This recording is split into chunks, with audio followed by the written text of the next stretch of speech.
Rail, road, waterway, Airways, हर क्षेत्र में तेज गति से बदलाव आ रहा है। आज भारत में 10,000 किलोमीटर प्रति वर्ष की रफ्तार से नए हाईवे बन रहे हैं। पिछले 9 वर्ष में एयरपोर्ट की संख्या दोगुनी हुई है। निवेश और उत्पादन को बढ़ाने के लिए हमने प्रोडक्शन लिंक इंसेंटिव स्कीम्स लागू की है।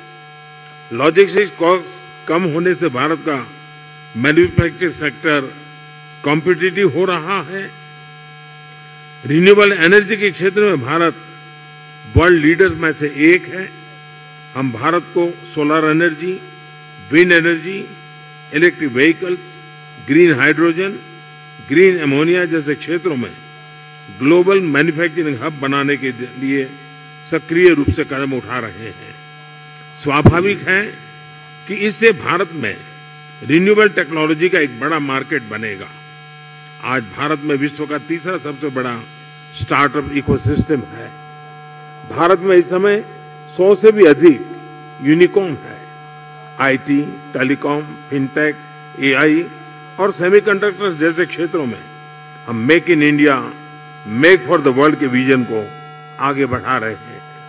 इन सभी प्रयासों का सामान्य जन के जीवन पर प्रत्यक्ष रूप से सकारात्मक प्रभाव पड़ा है। पिछले 9 वर्षों में लोगों की आय में लगभग 3 गुना वृद्धि हुई है। भारत के आर्थिक विकास में महिलाओं की सशक्त भागीदारी रही है। आईटी से लेकर स्पेस तक, बैंकिंग से लेकर हेल्थ केयर तक महिलाएं पुरुषों के साथ कंधे से कंधा मिलाकर देश की प्रगति में योगदान दे रही है। भारत के लोगों ने 2047 तक एक विकसित राष्ट्र बनाने का संकल्प लिया है। फ्रेंड्स, मैं आप सभी को भारत की विकास यात्रा में शामिल होने के लिए आमंत्रित करता हूं। कोविड महामारी ने हमें रेजिलिएंट और इंक्लूसिव सप्लाई चेन्स के महत्व को सिखाया है। इसके लिए आपसी विश्वास और पारदर्शिता बहुत ही महत्वपूर्ण है।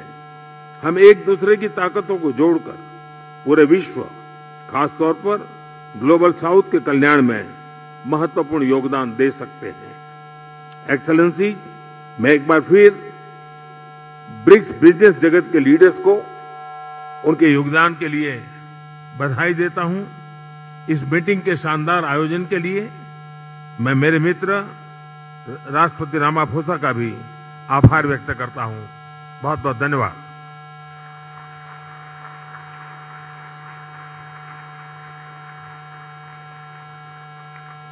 अपने प्रधानमंत्री जोहान्सबर्ग में ब्रिक्स सम्मेलन में शामिल हुए। उन्होंने बताया कि भारत लगातार नित नए कीर्तिमान स्थापित कर रहा है और बताया कि पिछले 9 वर्षों में दोगुने एयरपोर्ट बनाए हैं और तमाम महत्वपूर्ण बातें भारत के लिए उन्होंने कही। भारत में सबसे ज्यादा डिजिटल ट्रांजैक्शन हुआ। जिस प्रकार से देखा जाता है हमारा देश डिजिटली बहुत ज्यादा बढ़ रहा है आगे। हमने मेश मोड में रिफॉर्म्स किए हैं। साथ ही साथ बताया सेमीकंडक्टर्स में हम बहुत अच्छा काम कर रहे हैं और भारत दुनिया का ग्रोथ इंजन बनेगा।